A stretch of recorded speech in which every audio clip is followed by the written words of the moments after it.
Hi hello అందరికీ. ఇవాళ Priya cooking వీడియోలో మనం మ్యాంగో స్మూదీ ఎలా చేయాలో రండి చూద్దాం. మిక్సీ జార్లో తొక్క తీసిన మ్యాంగోని 1 టేబుల్ స్పూన్ షుగర్, ప్యాకెట్ పాలు ఆరోగ్య యాడ్ చేసుకున్నానండి. గ్రైండ్ చేసుకున్న తర్వాత బౌల్లో తీసుకొని చిన్నదిగా కట్ చేసిన మ్యాంగో ముక్కలు, జీడిపప్పు చిన్నదిగా కట్ చేసింది యాడ్ చేసుకొని ఒక 15 మినిట్స్ ఫ్రిడ్జ్లో పెట్టుకున్న తర్వాత తింటే ఐస్ క్రీమ్ లాగా స్మూదీ బాగుంటుంది. ఇది ఇవాళ మా స్పెషల్ మార్నింగ్ స్నాక్.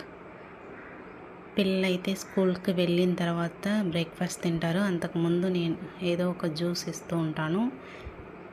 ఈరోజు అయితే ఇది స్పెషల్. ట్రై చేసి చూడండి, బాగుంటే లైక్ చేయండి, షేర్ చేయండి, కమెంట్ చేయండి. ఇది ఇవాళ సమ్మర్ హాలిడే తర్వాత ఫస్ట్ వీడియో తెలుగులో. By guy.